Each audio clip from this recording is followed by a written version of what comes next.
1 quintal सुन तस्करी प्रकरणको थप अनुसन्धानको जिम्मा सिआइबीलाई। अन्तर्देशीय संगठित अपराध अनुसन्धानका लागि सिआइबी विशिष्टीकृत निकाय भएकाले ब्युरो मार्फत थप अनुसन्धान अगाडि बढाउन प्रधानमन्त्रीले निर्देशन दिएको जानकारी। 1 क्विन्टल सुन तस्करी प्रकरणमा चुवान मार्फत तस्करीले जाँच्न खोजेको थियो नेपालको त्रिभुवन अन्तर्राष्ट्रिय विमानस्थलको सुरक्षा प्रणाली। नेकपा माओवादी केन्द्रले केन्द्रीय समितिमा थप्यो 24 जना महिला। को परे केन्द्रीय समितिमा, यसको विषयमा पुरै जानकारी। राष्ट्रिय स्वतन्त्र पार्टीको केन्द्रीय विभागमा बस्न अब स्नातकोत्तर उत्तीर्ण हुनुपर्ने। रासोपाले बझाङका संयोजकको निलम्बन फुकुवा गर्यो। 2046 साल यता सत्तामा भएकाको सम्पत्ति छानबिन गर्न आयोग बनाऊ भन्दै नेकपा माओवादी केन्द्रका स्थायी समिति सदस्य गणेशमान पुनको प्रस्ताव। सर्दो र लर्दोबाट धरानका उपमेयर हर्क साम्फाङले ल्याएको पानीको मुहान र ट्याङ्कीमा पाइयो दिशामा पाइने जीवाणु। वर्तमान संविधानलाई पूर्णता दिने काम नै नेसपाको मुख्य कार्यभार रहेको नेसपा अध्यक्ष एवं पूर्व प्रधानमन्त्री डाक्टर बाबुराम भट्टराईको जिकिर। सत्य निरूपण तथा मेलमिलाप आयोग ऐन संशोधन गर्न माग गर्दै प्रदर्शन। टिकापुर द्वन्द्व गराउनेहरूले मलाई समाप्त होस् भन्ने चाहेका छन् भन्दै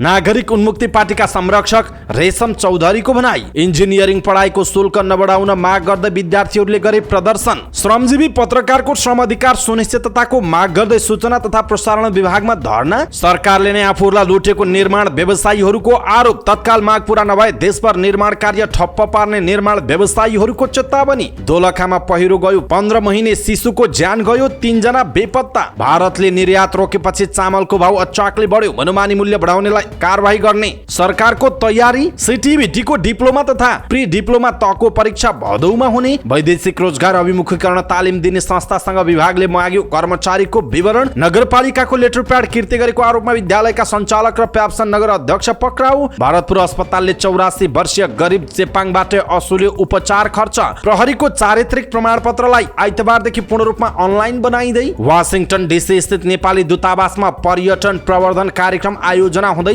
बलिउड गायक जावेद अली काठमाडौँ आई। त्रिभुवन अन्तर्राष्ट्रिय विमानस्थलमा ढाका टोपीमा देखिए बलिउड गायक जावेद अली। सुनचाँदीको मूल्य अझै स्थिर, कतिमा भइरहेको छ कारोबार, यसको विषयमा पुरै जानकारी। मुलुकको कठिन समयले निजी क्षेत्रको सहकार्य माग गरेको छ भन्दै नेपाल उद्योग वाणिज्य महासंघका अध्यक्ष चन्द्र ढकालको टिप्पणी। इजरायलको तेल अभिभमा बेलुन महोत्सव सुरु। पृथ्वीको पूर्व पश्चिमी भाग जोड्ने र समुद्री यातायात र परिवहनको घाँटी मानिएको स्वेज नहर क्षेत्रलाई इजिप्ट सरकारले थप व्यवस्थित बनाउने। कम्बोडियामा चीनको बीआरआई परियोजना तेस्रो चक्रपथको गरियो उद्घाटन। ज्ञानेन्द्र मल्लले लिए क्रिकेटबाट सन्यास, पत्रकार सम्मेलनमा भक्कानिए। ज्ञानेन्द्रलाई भेट्दै पारस खड्काले भने ह्यापी रिटायरमेन्ट, अब हामी एउटै क्लबमा हुनेछौँ। र नेपाल पुलिस क्लबका खेलाडी भरत शाह कोटिए, छानबिन गर्न समिति गठन। दर्शक महानुभाव नमस्कार, समाचार पार्टी.com को न्यूज बुलेटिनमा यहाँलाई हार्दिक स्वागत छ। म प्रहलाद चन्द्र घिमिरे। सदाको चाहिँ आज पनि हामी उपस्थित भएका छौँ आजका मुख्य समाचार, ब्रेकिङ न्यूज अपडेट लगायत तपाईँलाई काम लाग्ने हेर्नै पर्ने महत्त्वपूर्ण समाचारहरू लिएर। हाम्रो मेहनतका लागि यो भिडियोमा एउटा लाइक अवश्य गर्नुहोला। दर्शक महानुभाव पलपलको न्यूज अपडेट हेर्नका लागि हाम्रो च्यानललाई तपाईँले अहिलेसम्म सब्स्क्राइब गर्नुभएको छैन भने कृपया सब्स्क्राइब गर्नुहोस् अनि नजिकै आउने बेल आइकनलाई क्लिक गर्नुहोला। दैनिक रूपमा हेर्नुहुन्छ भने रेगुलर भनेर लेख्नुहोला। आज पहिलोचोटि हेर्दै हुनुहुन्छ भने फर्स्ट टाइम भनेर लेखिदिनु होला। देशभित्र हुनुहुन्छ भने आफू रहेको गाउँ ठाउँ सहर जिल्लाको नाम लेख्नु होला। विदेशमा हुनुहुन्छ भने कुन देशबाट हेरिरहनु भएको छ त्यो कुरा तलको कमेन्ट बक्समा कमेन्ट गर्नु होला। आउनुहोस् दर्शक महानुभाव आजका मुख्य समाचार सुरु गरौँ। 1 क्विन्टल सुन तस्करी प्रकरणको थप अनुसन्धानको जिम्मा सिआइबीलाई दिएको प्रसङ्गबाट। 1 क्विन्टल सुन तस्करी प्रकरणको अनुसन्धानको जिम्मा सरकारले केन्द्रीय अनुसन्धान ब्युरो सिआइबीलाई पनि दिने भएको छ। अन्तर्देशीय संगठित अपराध अनुसन्धानका लागि सिआइबी विशिष्टीकृत निकाय भएकाले ब्युरो मार्फत थप अनुसन्धान अगाडि बढाउन प्रधानमन्त्री पुष्पकमल दाहाल प्रचण्डले निर्देशन दिएको जनाइएको छ। उच्च सरकारी स्रोतका अनुसार बिहिबार साँझ गृहमन्त्री नारायण काजी श्रेष्ठ, रक्षा मन्त्री पूर्णबहादुर खड्का, महान्यायाधिवक्ता दिनमणि पोखरेल, प्रहरी महानिरीक्षक वसन्त बहादुर कुँवर, सिआइबी प्रमुख किरण बज्राचार्य र राजस्व अनुसन्धान विभागका महानिर्देशक नवराज ढुङ्गानाबीच बसेको बैठकपछि थप अनुसन्धान सिआइबी मार्फत गर्न पनि प्रधानमन्त्री दाहालले निर्देशन दिनुभएको हो। छलफलमा सहभागी महान्यायाधिवक्ता पोखरेलले प्रधानमन्त्री दाहालले अनुसन्धानको कानुनी पाटोबारे जिज्ञासा राखेपछि संगठित अपराध देखिएपछि नेपाल प्रहरी मार्फत अनुसन्धान गर्नुपर्ने राय राखेको बताउनुभयो। सुन बरामद भएपछि राजस्व चुहावट देखिएकाले राजस्व अनुसन्धान विभागले अनुसन्धान गरिरहेको छ। यसमा अन्यथा भएन, तर अनुसन्धान गर्दै जाँदा संगठित अपराधको तत्त्व फेला परेको छ। महान्यायाधिवक्ता पोखरेलले भन्नुभयो, त्यसैले कानुनी व्यवस्था अनुसार संगठित अपराधको पाटोमा नेपाल प्रहरीले अनुसन्धान गर्नुपर्ने निष्कर्ष निकालिएको हो। लगत्तै प्रधानमन्त्री पुष्पकमल दाहालले राजस्व चुहावटको विषयमा विभागले मुद्दा अगाडि बढाउने र संगठित अपराधको पाटोमा सिआइबीले थप अनुसन्धान अनुसन्धान गर्न निर्देशन दिएको उहाँले बताउनुभयो। राजस्व अनुसन्धान विभागले साउन 3 मा त्रिभुवन अन्तर्राष्ट्रिय विमानस्थलबाट भन्सार जाँच पास गरेर बाहिरिएको सुन सहितको 155 किलो ब्रेक्सु बरामद गरेको थियो। यसमा चिनिया, भारतीय र बेल्जियन नागरिक समेत पक्राउ परेका छन्। विभागले अहिलेसम्म राजस्व चुहावट अनुसन्धान तथा नियन्त्रण ऐन 2052 अनुसार अनुसन्धान अगाडि बढाइरहेको थियो। तर सुन प्रकरणमा संगठित गिरोहको संलग्नता र यसमा भारत र चिनिया सुरक्षा निकायसँग समेत समन्वय गरी विस्तृत अनुसन्धान गर्नुपर्ने भएकाले सीआईबी मार्फत अगाडि बढाउने निर्णय भएको स्रोतले जनाएको छ। छलफलमा सहभागी एक उच्च अधिकारीका अनुसार राजस्व अनुसन्धान विभाग मार्फत राजस्व छलीको कसुरमा अनुसन्धान जारी रहन्छ भने संगठित अपराधको कसुरमा सीआईबीले बृहत अनुसन्धान गर्ने जनाइएको छ। लामो समयदेखि भइरहेको सुन तस्करीको माथिल्लो तहमा एकै खालको गिरोहको संलग्नता देखिने गरेकाले पुराना अनुसन्धानहरूलाई पनि जोडेर हेर्नुपर्ने सीआईबीका पूर्व निर्देशक पुष्कर कार्की बताउनुहुन्छ। सीआईबीबाट यसमा बृहत अनुसन्धान हुनु राम्रो हो। यसमा हुन्डीदेखि अरू कसुरको पनि अनुसन्धान गर्नुपर्ने हुनाले ढिलाइ गर्न हुने थिएन उहाँको भनाइ छ। सीआईबी प्रमुख एआईजी किरण बज्राचार्यले सुनका पुराना मुद्दाहरूसँग समेत जोडेर थप अनुसन्धान हुने बताउनु भएको छ। उहाँले भन्नुभयो सुन कुनै कुराको मोड अफ पेमेन्टका रूपमा प्रयोग भएको छ कि भन्ने शङ्का हो, सँगै हुन्डीदेखि अरू कुरा पनि जोडिने भएकाले बृहत अनुसन्धान हुन्छ उहाँको भनाइरहेको छ। त्यसो त सुन प्रकरणमा अहिलेसम्म के भयो त? विभागले गएको साउन 3 मा भन्सारबाट सुन सहितको सामग्री बरामद गर्दा सामग्री बाहिर ल्याउने ट्याक्सी चालक अशोक लामालाई पक्राउ गरेको थियो। त्यही बेला भन्सार जाँच पासमा संलग्न एजेन्ट राजेन्द्र राईलाई पनि पक्राउ गरेको थियो। अर्को दिन विभागले नेपाल प्रहरीको विशेष ब्युरोको सहयोगमा सुन सहितको सामग्री ल्याउने रेडी ट्रेड प्रणालीका सञ्चालक दिलीप भुजेल, उनका मामा रामकुमार भुजेल र उनका साथी हर्कराज राई अनि तिब्बती मूलका भारतीय नागरिक थाप्तेन छिरिङलाई पक्राउ गरेको थियो। थाप्तेनको बयानका आधारमा 4 साउनमा विभागको टोलीले बालुवाटार स्थित एक गोदाममा छापा हान्यो, जुन घर चिनिया नागरिकले भाडामा लिएको खुलासा भएको थियो। घरधनीलाई बुझाएको राहदानीको फोटोकपीको आधारमा विभागले खोजी गरिदिन प्रहरीलाई आग्रह गरेको थियो। प्रहरीको टोलीले साउन 13 मा चिनिया नागरिक जियास्याङ लिङलाई दरबार मार्ग नजिकै उत्तर ढोकामा लोकेट गरेको थियो। पछ्याउँदै जाँदा उनी त्रिभुवन अन्तर्राष्ट्रिय विमानस्थलतिर लगेको देखियो। विमानस्थलमा प्रहरीले उनलाई पक्राउ गरेर अध्यागमन विभाग मार्फत राजस्व अनुसन्धान विभागको जिम्मा लगायो। साउन 13 मा तिब्बती मूलका बेल्जियन नागरिक दावा छेरिङ पनि पक्राउ परेपछि अनुसन्धानको दायरा थप फराकिलो बनाउनु पर्ने निष्कर्ष सरकारी अधिकारीहरूले निकालेका थिए, किनकि दावाको नाम चिनिया अपराधी गिरोहसँग पटक पटक जोडिँदै आएको थियो। चिनिया नागरिकले चलाएको कल सेन्टर स्क्याममा प्रहरीले 4 वर्ष अघि उनी विरुद्ध अनुसन्धान गरे पनि जोगिएका थिए। को माओवादी केन्द्रका नेताहरूसँग पनि उठबस रहँदै आएको छ। विभागले गिरोहको सोरखुट्टी, बालुवाटार, लाजिमपाट र टोका स्थित गोदाममा पनि छापा मारेको छ। त्यहाँबाट 4 वटा सुन गाल्ने उपकरण बरामद भएको छ। सुन जोख्ने र अर्कै स्वरूपमा निकाल्नलाई आवश्यक सामग्री पनि बरामद भएको छ। दर्शक महानुभाव, 1 क्विन्टल सुन प्रकरणको थप अनुसन्धानको जिम्मा अहिले आएर प्रधानमन्त्री प्रचण्डको निर्देशनमा सीआईबीलाई दिइएको छ। यसप्रति तपाईँ के भन्नुहुन्छ? आफ्नो कुरा तलको कमेन्ट बक्समा कमेन्ट गर्नुहोला। यसैबीच गत साउन 2 गते साँझ 5:30 बजे 1 क्विन्टलभन्दा बढी सुन बरामद भयो। त्यसैको परिपल्ट बिहान 11:30 बजे त्रिभुवन अन्तर्राष्ट्रिय विमानस्थलको भन्सार अध्यागमनबाट चिनिया नागरिक जेक्यू चुवान समातिए। चुवान तिनै व्यक्ति हुन् जो साउन 2 गते साँझ बरामद भएको सुन बालुवाटार गोदाममा भरियाबाट भुजेर लाजिमपाटको गोदामसम्म पुर्याउने गर्थे। उनी सुन तस्करीमा संलग्न भरियाभन्दा माथिल्लो तहका व्यक्ति थिए। उनले सुन बोक्ने भरियालाई चिन्दथे। तस्करीका उपल्लो घेरासँग पनि परिचित थिए। तस्करको आफूभन्दा माथिल्लो तहबारे जानकार र गोदामहरू व्यवस्थापनमा संलग्न चुवान नेपाली सुरक्षा प्रणाली छल्दै चीन भाग्ने योजनाका साथ विमानस्थल त पुगे, तर उनको मिसन भने फत्ते भएन। नेपालको अध्यागमनको सुरक्षा प्रणाली कतिको प्रभावकारी छ, अन्य तस्करलाई भगाउन सकिन्छ कि सकिन्न भन्ने जाँच्न उनलाई पहिलो पटक विमानस्थल पठाइएको हुन सक्ने अनुमान राजस्व अनुसन्धान विभागका अधिकारीहरूको छ। जब जेक्यू चुवान समातिए तब दावा छेरिङ लगायत काठमाडौँमै रोकिन पुगे। सुन प्रकरणको अनुसन्धान गरिरहेका अधिकृतहरू भन्छन् चुवान नसमातिएको भई सुन प्रकरणको दोस्रो घेरा त सबै छुट्थ्यो नै, तेस्रो घेरासम्म त अनुसन्धानको परिकल्पना नै हुँदैन थियो। अनुसन्धानका क्रममा खुल्दै गएका तथ्यअनुसार तस्करीमा संलग्न चिनिया समूहका नायिका दावा छेरिङ र नायिकेहरूले उनलाई भगाउन खोज्नुमा अनुसन्धानको क्रममा उनी नसमातिउन् भनेर नि थियो। चुवान नसमातिएको भई विमानस्थलसम्म सुन प्रकरणको सूचना नपुगेको भन्दै सबै चिनिया एकैपटक उड्ने गरी टिकटको बन्दोबस्त पनि अनुसन्धानको क्रममा खुलेको छ। ती अधिकारी भन्छन् जब चुवान विमानस्थलबाट नियन्त्रणमा आए तस्कर समूह पानीमाथिको माछा जस्तै भई। अनुसन्धानका क्रममा खुलेको तथ्यअनुसार नेपालमा सुन बरामद भएपछि हुन सक्ने सम्भावित अनुसन्धानबाट बच्न चिनिया तस्करहरूले नेपाल छोड्ने सबै बन्दोबस्ती पूरा गरेका थिए। सबैजना एकैपटक विमानस्थल पुग्दा शङ्का हुने र पक्राउ पर्न सक्ने भन्दै उनीहरूको सबैभन्दा पहिले नेपाली भरियासँग चिन्जान भएका चुवानलाई नेपालबाट बाहिर्याउन विमानस्थल पठाएका थिए। चुवान चाइना साउदर्न एयरबाट चीनको छेन्दु उड्दै थिए। त्यसो त साँझ 5:30 बजे सुन समातिएपछि विभाग सबैभन्दा पहिला त्यसको गुणस्तर परीक्षणका लागि दौडियो। सुन अपरेसनलाई फिल्डबाटै परिचालन गरिरहेका विभागका महानिर्देशक नवराज ढुङ्गानालाई यसपटक सुन मात्रै होइन भरिया र मालिक एकैपटक पक्राउनुपर्छ भन्ने हुटुटी थियो। रातिको 11 बजेसम्म सुनको परीक्षणसँगै सुनसँग सँग जोडिएका भरिया तहका केही मान्छे नियन्त्रणमा आइसकेका थिए। ती मानिसलाई विभाग परिसरमा एक निर्देशकले सोधी यो सुन विभागले नसमातेको भए कहाँ लैजान्थ्यो। उनी केही बोलेनन्। ती निर्देशकले फेरि सोधे सिधा सिधा बोल्ने कि बोल्न लगाउने। एकजनाले सानो स्वरमा भने बालुवाटारमा एउटा चाइनिजले लिन्थे। त्यसपछि ती निर्देशकले महानिर्देशकलाई रिपोर्टिङ गरे सर बालुवाटार दौडने पर्नुभयो। महानिर्देशक नवराज ढुङ्गानाले आवश्यक सबै तयारी सहित हिँड्न र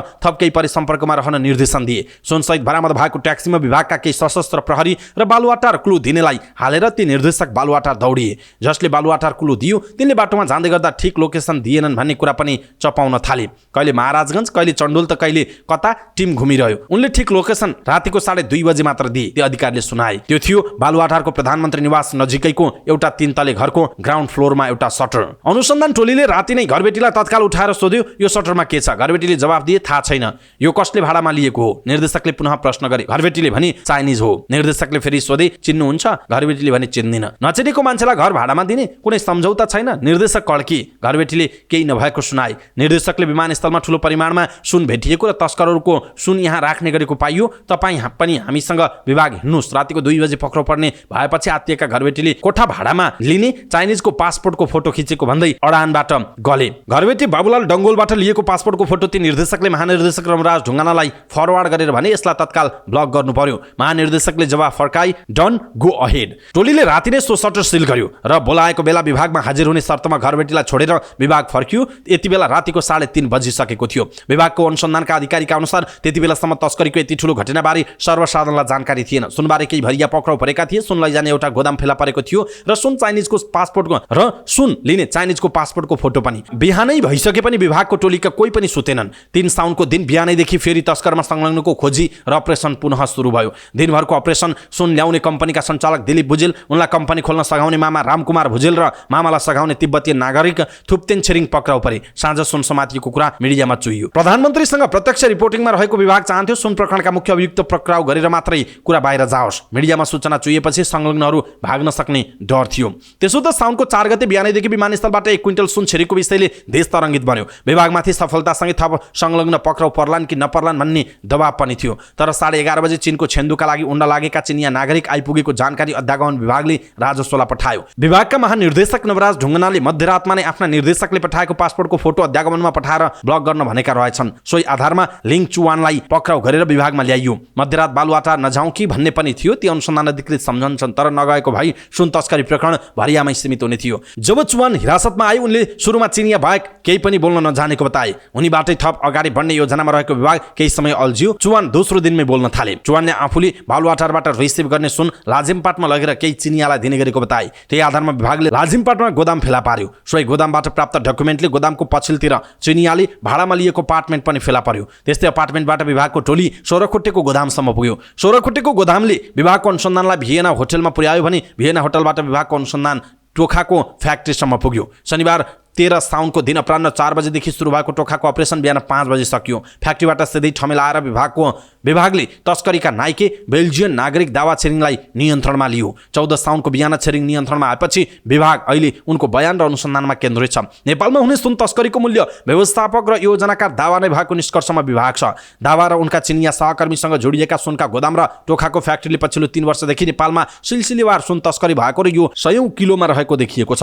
नेपालको सुरक्षा भन्सार प्रणाली र सुरक्षा निगरानी निकायभित्रै पेनिट्रेट गरेर भएको सुन तस्करीमा विभाग मूल बाटोमा पुगेको छ। उच्च अधिकारी भन्छन् अनुसन्धान चल्दै जाँदा धेरै कुरा छर्लङ्ग हुँदै जान्छ उनको भनाइरहेको छ। दर्शक महानुभाव यसप्रति तपाईँ के भन्नुहुन्छ आफ्नो कुरा तलको कमेन्ट बक्समा कमेन्ट गर्नुहोला।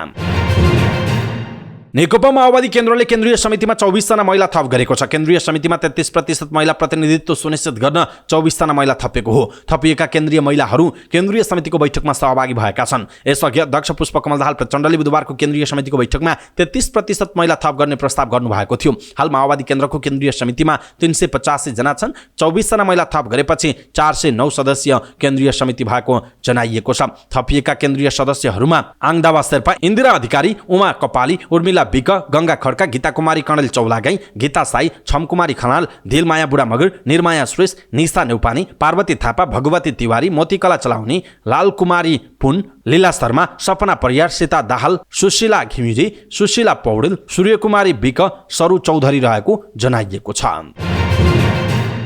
राष्ट्रिय स्वतन्त्र पार्टीले केन्द्रीय विभागका पदाधिकारी सदस्य र प्रदेश समितिका प्रमुखका लागि स्नातकोत्तर उत्तीर्ण हुनुपर्ने योग्यता तोकेको छ।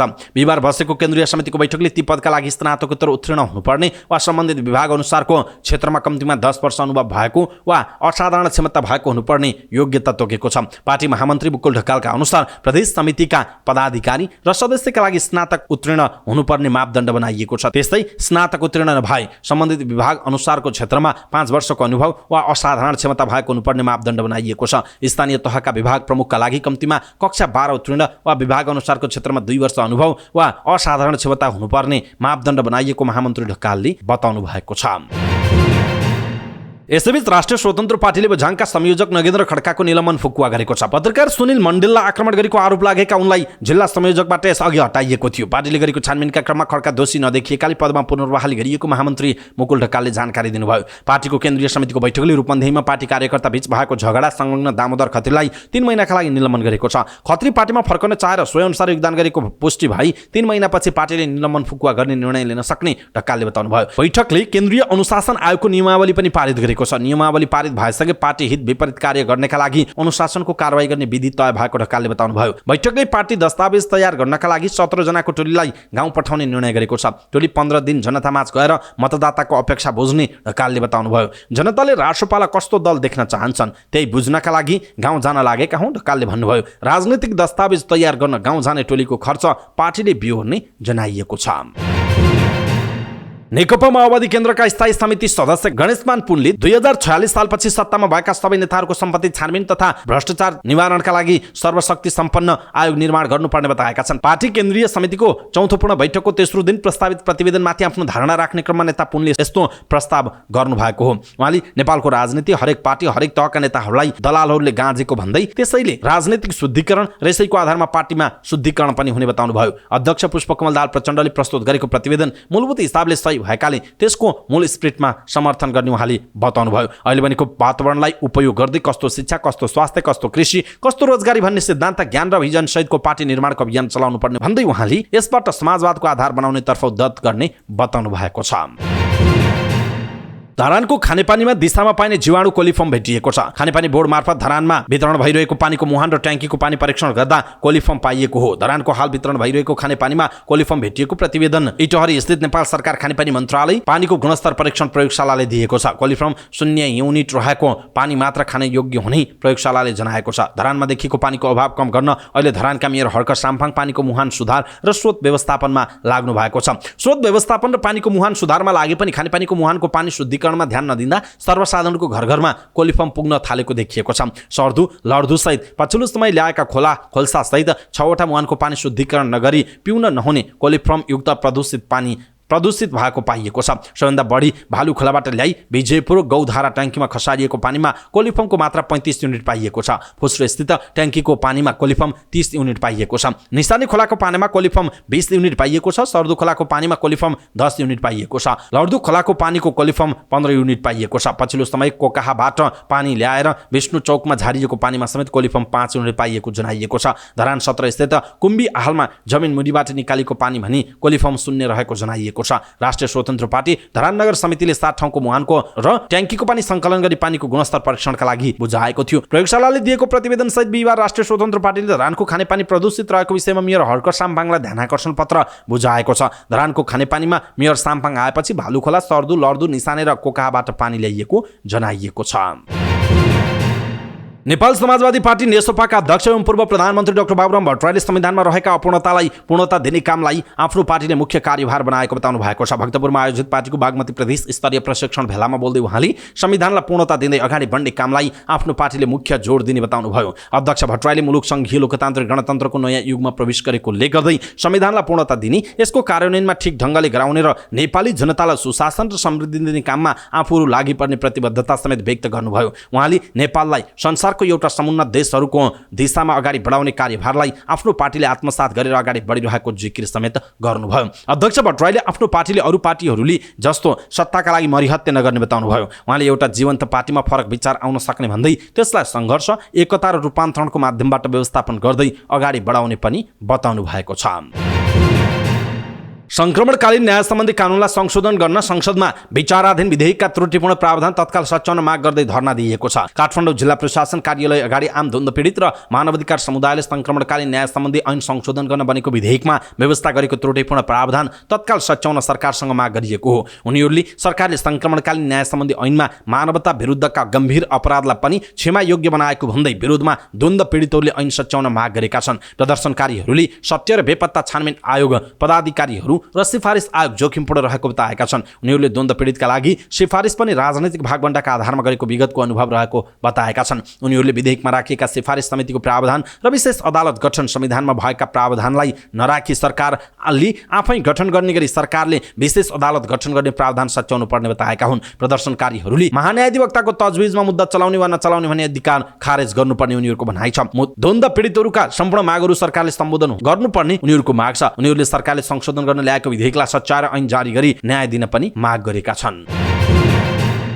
नागरिक उन्मुक्ति पार्टीका संरक्षक रेशम चौधरीले आफूलाई धेरै थारू अगुवाहरूले समाप्त होस् भन्ने चाहना राखेको बताउनुभयो। सामाजिक सञ्जालमा उहाँले जेलबाट आफूलाई ननिस्कोस् भन्ने चाहना राख्नेहरूले अहिले पनि जेलमा रहेका अरू बन्दी नछुटुन् र आफू पनि समाप्त होस् भन्ने चाहना राखेको बताउनु भएको छ।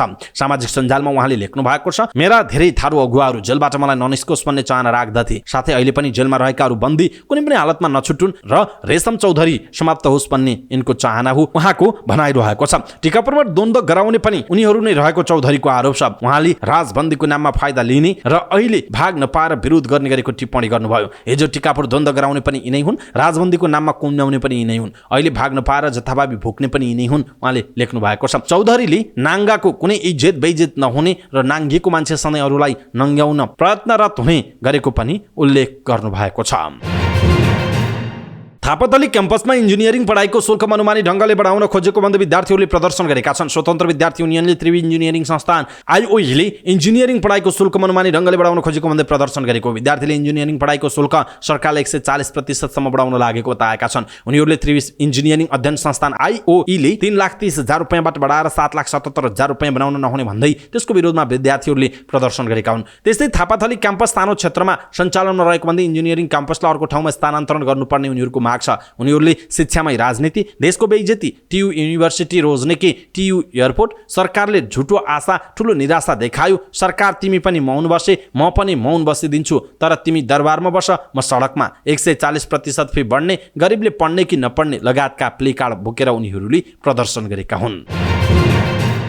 श्रमजीवी पत्रकारहरूको श्रम अधिकार सुनिश्चितताको माग गर्दै सूचना तथा प्रसारण विभागमा धरना दिएको छ। नेपाल पत्रकार महासङ्घका प्रतिनिधि सहित श्रमजीवी पत्रकारहरूले श्रम अधिकारको सुनिश्चितताको माग गर्दै विभागका महानिर्देशकलाई ज्ञापन पत्र समेत बुझाएका छन्। महासङ्घको तर्फबाट बुझाइएको ज्ञापन पत्र ग्रहण गर्दै सूचना तथा प्रसारण विभागका महानिर्देशक शङ्कर नेपालले विभागमा आएका उजुरीहरूलाई कार्यविधिले तोके अनुसार फरछोड गर्दै आएको बताउनुभयो। उहाँले प्रेस रजिस्ट्रारको भूमिका तोकिए जति निर्वाह गरेको पनि दाबी गर्नुभयो। उहाँले श्रमजीवी पत्रकारहरूको हक हितको बारेमा पनि छलफल अगाडि बढाउनु पर्ने आवश्यकता रहेको बताउनुभयो। धरना कार्यक्रममा बोल्दै नेपाल पत्रकार महासङ्घका अध्यक्ष विपुल पोखरेलले सहजै गरिएका आग्रह राज्यका निकायले नसुन्ने प्रवृत्ति देखिएकाले सडकमा आन्दोलन गर्नु परेको बताउनुभयो। उहाँले पत्रकारिता क्षेत्र श्रम शोषण गर्ने क्षेत्र हो कि भन्ने भाष्य सृजना गर्न खोजिएको भन्दै पत्रकारिता क्षेत्रको गुणस्तरीयता व्यावसायिक विकासमा जोड दिनुपर्ने बताउनुभयो। उहाँले श्रमजीवी पत्रकारिता ऐनले परिकल्पना गरेको जस्तो भूमिका विभागबाट हुन नसकेको बताउनुभयो। प्रदर्शनकारीहरूले प्रेस रजिस्ट्रारले समेत श्रमजीवी पत्रकारको हक हितमा काम नगरेको बताए। उनीहरूले पत्रकारको श्रम अधिकारको सम्मान गर्न अविलम्ब प्रेस रजिस्ट्रार नियुक्त गर्न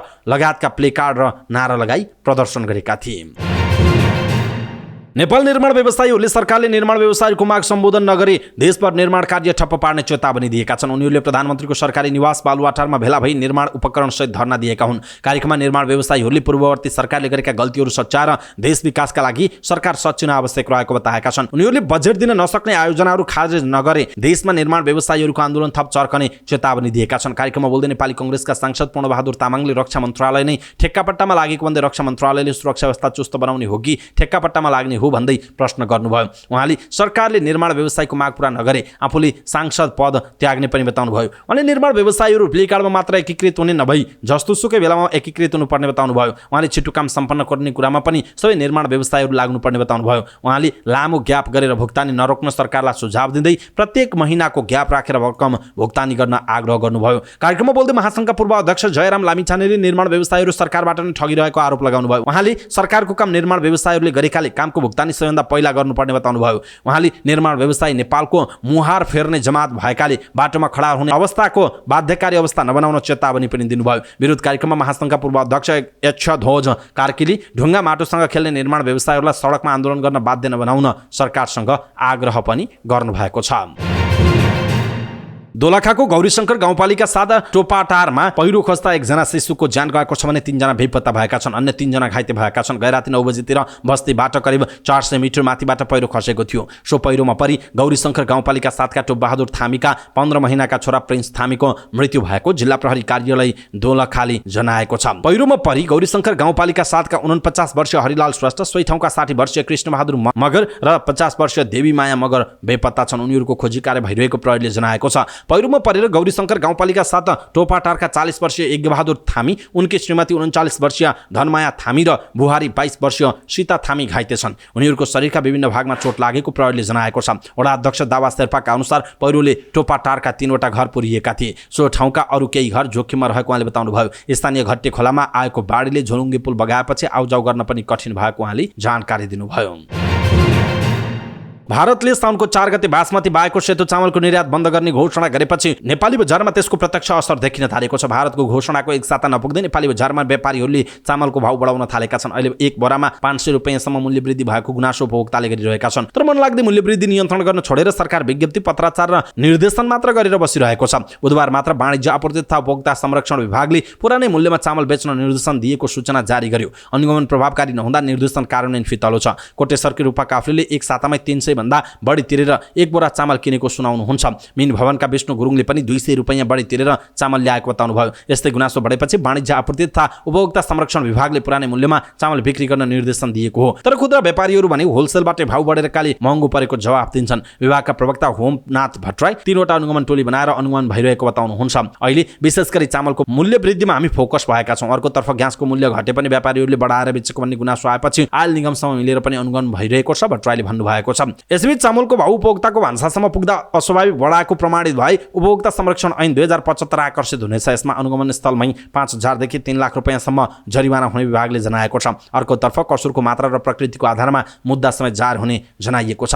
जिल्ला प्रशासन कार्यालय, नेपाल आयल निगम र विभागको दैनिक 3वटा संयुक्त टोली मार्फत अनुगमन भइरहेको जनाइएको छ। त्यसो त कृषि तथा पशुपक्षी विकास मन्त्रालयकी प्रवक्ता शबनम शिवाकोटी हरियालले नेपालमा सरदर 55 लाख मेट्रिक टन धान उत्पादन हुने बताउनुहुन्छ। उहाँका अनुसार वार्षिक 6 लाख मेट्रिक टन धान तथा चामल आयात हुँदै आएको छ। यसपटक धानको उत्पादन बढाउन कृषि मन्त्रालयले सिंचाइका लागि ऊर्जा, जलस्रोत तथा सिंचाइ मन्त्रालयसँग समन्वय गरिरहेको प्रवक्ता शिवाकोटीको भनाइ छ। अघिल्लो वर्ष 14.5 लाख हेक्टर क्षेत्रफलमा धानको रोपाइँ भएको थियो भने उत्पादन झण्डै 55 लाख मेट्रिक टन थियो। खाद्य व्यवस्था तथा व्यापार कम्पनी लिमिटेडका अनुसार 92,401 क्विन्टल चामल मौजूदा छ। आपूर्ति व्यवस्था खलबलिएको बेलामा यही चामल सरकारले वितरण गर्न राखेको कम्पनीकी सूचना अधिकारी शर्मिला सुवेदी नेउपानेले बताउनुभयो। हाल देशको कुल गार्हस्थ उत्पादनमा कृषिको योगदान 24% छ। कृषि क्षेत्रको गार्हस्थ उत्पादनमा धानको मात्रै योगदान 15% छ। नेपालमा धेरैजसो चामल भारतबाटै आयात हुन्छ। भन्सार विभागको तथ्याङ्क हेर्ने हो भने यसको अलावा इन्डोनेसिया, इटाली, जापान, कोरिया, अमेरिकादेखि ओमानसम्मको चामल नेपालमा आयात भएको देखिएको छ। गत आर्थिक वर्ष 2079-80 मा 15 अर्ब 91 करोड 20 लाख रुपैयाँ बराबरको विभिन्न खालको चामल आयात भएको तथ्याङ्क विभागसँग छ। अमेरिकाबाट मात्रै 19 करोड 36 लाख 32 हजार रुपैयाँ बराबरको बासमती चामल भित्रिएको छ। यता ब्राउन राइस चीन, भारत र थाइल्यान्डबाट आएको जनाइएको छ। नेपाल चामल, तेल, दाल तथा उत्पादक संघका निवर्तमान अध्यक्ष सुबोध कुमार गुप्ता नेपालसँग अझै करिब 3 महिनालाई पुग्ने धान रहेको बताउनुहुन्छ। मक्सुरदेखि नयाँ धान आउने भएकाले चामलको अभाव नहुने उहाँको तर्क रहेको छ। प्राविधिक शिक्षा तथा व्यावसायिक तालिम परिषद सिटिबिटीको परीक्षा नियन्त्रण कार्यालयले डिप्लोमा तथा प्री डिप्लोमा तहको प्रवेश परीक्षा स्थगित गरेको छ। सिटिबिटीले सूचना प्रकाशित गर्दै डिप्लोमा तथा प्री डिप्लोमा तहको भर्नाका लागि यही 20, 24 र 26 गते सञ्चालन हुने प्रवेश परीक्षा स्थगित गरी भदौमा सञ्चालन गर्ने जनाएको छ। सिटिबिटीले डिप्लोमा प्रमाणपत्र तहको छात्रवृत्ति तर्फको प्रवेश परीक्षा भदौ 2 गते बिहान, पूर्ण शुल्कीय तर्फको भदौ 6 गते र प्री डिप्लोमा तहको छात्रवृत्ति तर्फको प्रवेश परीक्षा भदौको 2 गते र पूर्ण शुल्कीय तर्फको भदौको 6 गते गर्ने जनाएको छ। सिटिबिटीले प्रवेश परीक्षाको आवेदन खुलाएपछि चिकित्सा शिक्षा आयोगले सामान्य चिकित्सा, एचए, नर्सिङ, फार्मेसी, ल्याब लगायतका विषयमा सिट निर्धारण नभएको भन्दै विद्यार्थीलाई भर्ना नहुन आग्रह गरिसकेको छ। आफूखुसी चिकित्सा शिक्षाको कार्यक्रमको लिस्ट निर्धारण गर्नुको साथै सम्बन्धन दिएकाले प्रवेश परीक्षाका लागि आवेदन नदिन चिकित्सा शिक्षा आयोगले सूचना सार्वजनिक गरेको छ। परिषदले गैर कानुनी रूपमा प्रवेश परीक्षाका लागि आवेदन खुलाएको र भर्ना गराएमा ती विद्यार्थीको उपाधि नेपाल स्वास्थ्य व्यवसाय परिषद लगायत सम्बन्धित विषयगत काउन्सिलमा दर्ता समेत नहुने आयोगले चेतावनी दिएको छ। छ। साथै भर्ना प्रक्रिया अगाडि बढाएको खण्डमा सिटिबिटीमाथि कानुनी कारबाही अगाडि बढाउने जनाएको छ। यही बीच सिटिबिटीले भने अहिले तोकिएको प्रवेश परीक्षा स्थगित गरी भदौमा सञ्चालन गर्ने सूचना जारी गरेको हो। वैदेशिक रोजगार सम्बन्धी काम गर्न इजाजतवाला अभिमुखीकरण तालिम प्रदायक संस्थासँग वैदेशिक रोजगार विभागले कर्मचारीको विवरण माग गरेको छ। यस्तो संस्थाले तोकिएको मापदण्ड अनुसार काम नगरेको गुनासो आएपछि विभागले यस्तो विवरण माग गरेको हो। विभागको नियमित अनुगमन तथा आकस्मिक अनुगमनले समेत अभिमुखीकरण तालिम सञ्चालन कार्यविधि 2076 को पालना नगरेको पाइएको विभागले जनाएको छ। विभागले यस्ता संस्थालाई तालिम सञ्चालन गरिरहेको स्थान र कर्मचारी विवरण 7 दिनभित्र बुझाउन भनेको छ। कर्मचारी विवरण अद्यावधि नगरी यस्तो संस्थालाई कारबाही हुने विभागका सूचना अधिकारी कविराज उप्रेतीले जानकारी दिनुभयो। धनुषाको सबैला नगरपालिकाको लेटर प्याड किर्ते गरेको आरोपमा एक निजी विद्यालयका सञ्चालक सहित 2 जना पक्राउ परेका छन्। पक्राउ पर्नेमा सबैला नगरपालिका 4 स्थित United international academy English boarding स्कुलका सञ्चालक शत्रुधन कापर र प्याप्सनका नगर अध्यक्ष खुशीलाल महतो पक्राउ परेका हुन्। महतो छिरेश्वरनाथ नगरपालिका 8 दिगम्बरपुरका स्थायी बासिन्दा रहेको जनाइएको छ। उनी दुवै जना अहिले इलाका प्रहरी कार्यालय सबैलाको नियन्त्रणमा छन्। नगरपालिकाको लेटर प्याड किर्ते गरेको आरोपमा उजुरी परेपछि दुवै जनालाई नियन्त्रणमा लिएर अनुसन्धान गरिरहेको सबैलाका प्रहरी निरीक्षक रामकृष्ण देवकोटाले जानकारी दिनुभयो। स्रोतका अनुसार प्रहरीले नगरपालिकाको लेटर प्याड किर्ते गर्न सहयोग गरेका एक कम्प्युटर सेन्टरका सञ्चालकलाई पनि प्रहरीले नियन्त्रणमा लिएको जनाइएको छ। सरकारले ज्येष्ठ नागरिकको निःशुल्क उपचार हुने भनी तोकेको भरतपुर अस्पतालले 84 वर्षीय गरिब चेपाङसँग उपचारमा शुल्क लिएको पाइएको छ। अस्पतालले 84 वर्षका गोरे प्रजा चेपाङसँग उपचार खर्च असुलेको जनाइएको छ। चितवनको इच्छाकामना गाउँपालिका 2 काउलेका चेपाङ साउन 14 गते उपचारका लागि भरतपुर अस्पताल पुग्नु भएको थियो। उहाँको नागरिकतामा नागरिकता बनाउँदाको बखत 44 वर्ष उमेर भएको लेखिएको छ। जसअनुसार उहाँको नागरिकता बनेको 40 वर्ष भइसकेको छ। नागरिकतामा लेखिएको 44 वर्षलाई आधार मानेर अस्पतालले उहाँको निःशुल्क उपचार गरेन। नागरिकता अनुसार 84 वर्षका उहाँको ज्येष्ठ नागरिक सम्बन्धी ऐन 2063 को दफा 9 को उपदफा 3 र 4 बमोजिम स्वास्थ्य उपचार निःशुल्क हुनुपर्ने हो। तर भरतपुर अस्पतालले साउन 14 गते जाँच गरेका अस्पतालको बिलमा विभिन्न जाँच गरेको 2500 रुपैयाँ शुल्क लिएको छ। ससुराल उपचारमा लिएर आएकी बुहारी अनिसाले पूरा शुल्क तिरेको बताउनुभयो। उहाँले रगतको रिपोर्ट आएपछि सिटी स्क्यानका लागि पनि अस्पतालले पैसा मागेपछि उहाँ सामाजिक सेवा इकाइमा निःशुल्क उपचारको सिफारिसका लागि पुग्नुभयो। त्यहाँबाट साउन 1 गतेदेखि अस्पतालले सीमान्तकृत वर्गमा पर्ने चेपाङ समुदायलाई निःशुल्क उपचार गर्ने व्यवस्था नभएको जानकारी पाउनुभयो। जबकि ज्येष्ठ नागरिक ऐन अन्तर्गतको स्वास्थ्य सेवा निःशुल्क र ज्येष्ठ नागरिक उपचारका लागि छुट्टै वार्डको व्यवस्था गर्न सूचीकृत सरकारी अस्पतालमा पर्छ भरतपुर अस्पताल। त्यस्तै अस्पतालले सामाजिक सञ्जालमा गरी भएको सिफारिस पत्र सार्वजनिक गरेर बिमाको निःशुल्क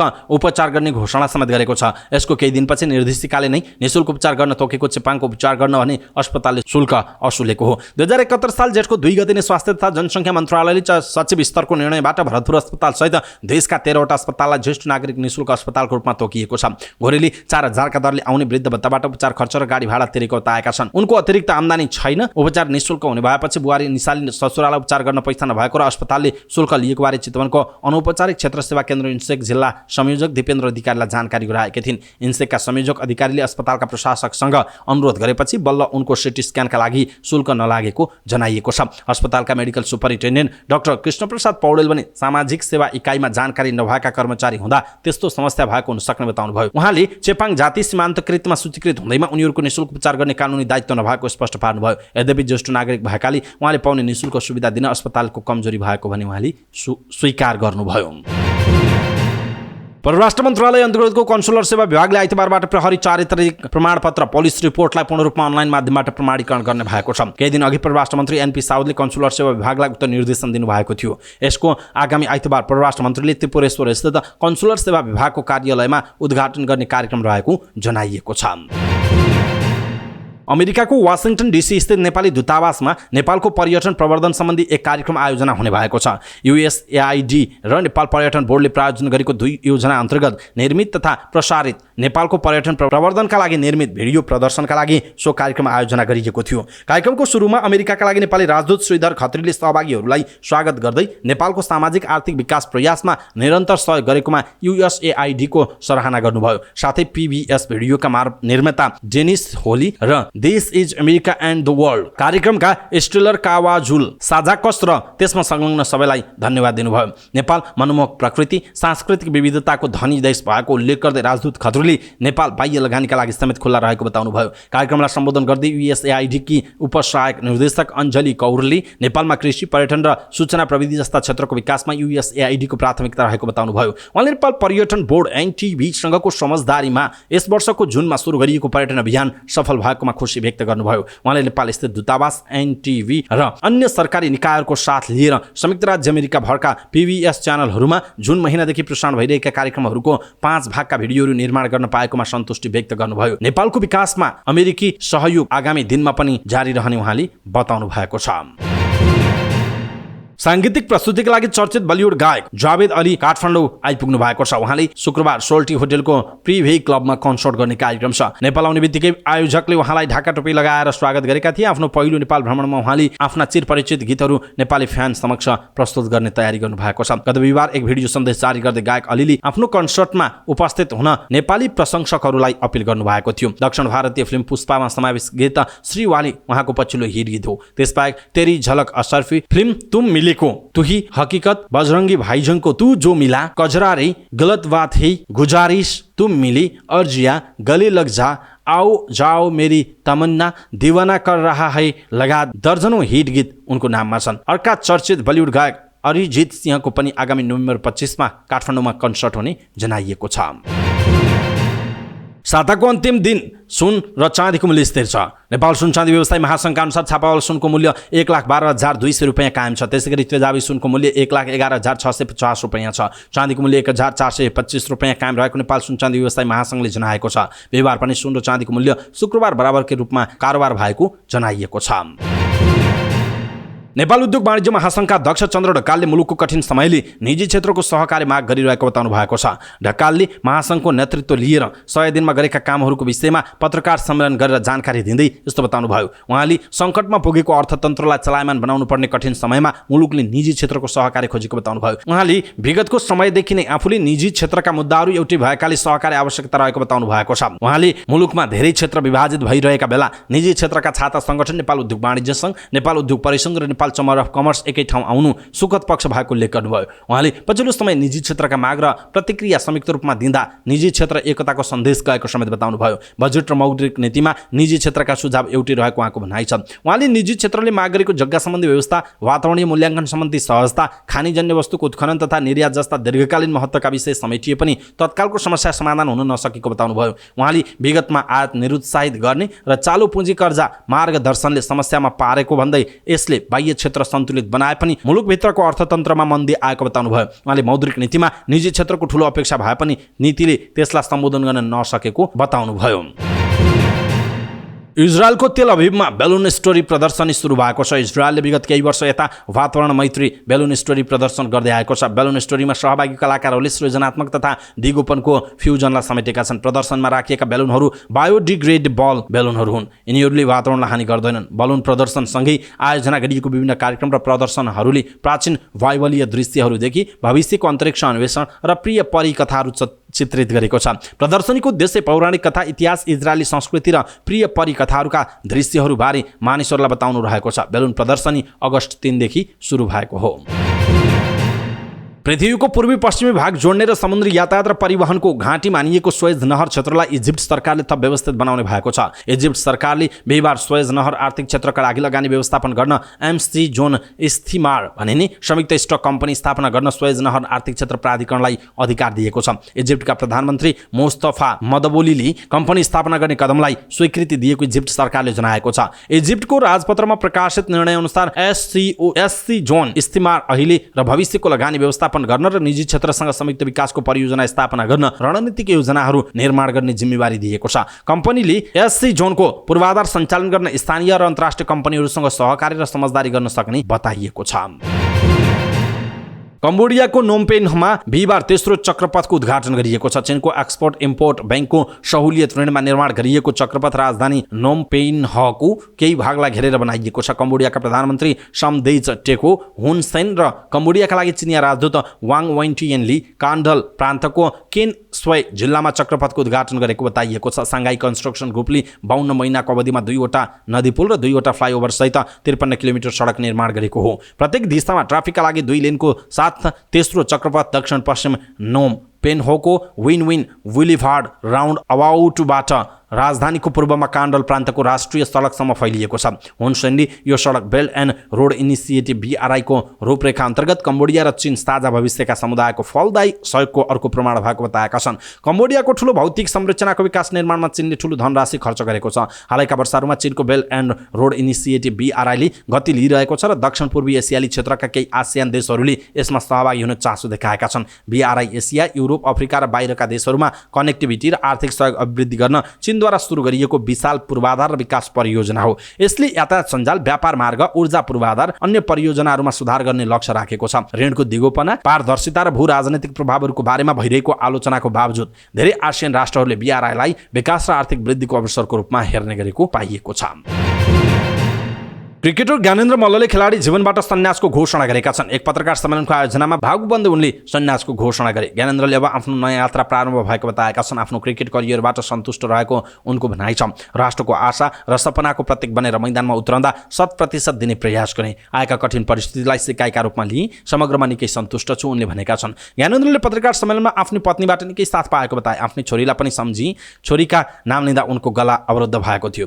यत्रो वर्ष क्रिकेट खेले प्रकृतिको नियम नै हो, हुनुपर्छ, भित्रैदेखि फिल गरेको कुरा भनेको यही ठिक समय हो उनले भनेका छन्। राष्ट्रिय खेलाडी भएपछि आफूले पूर्ण रूपमा योगदान दिन नसक्दा बसिरहनु ठिक नरहेको सोचेको उनले बताएका छन्। ज्ञानेन्द्रले भने धेरै अगाडिदेखि नै आफ्नो दिमागमा आइरहेको थियो, फेरि अझै पुस गर्नुपर्छ भन्ने लाग्यो। अहिले टिम राम्रो छ, ब्यालेन्स छ, यही ठिक समय हो भन्ने लागेर यस्तो निर्णय गरेको हो उनले भनेका छन्।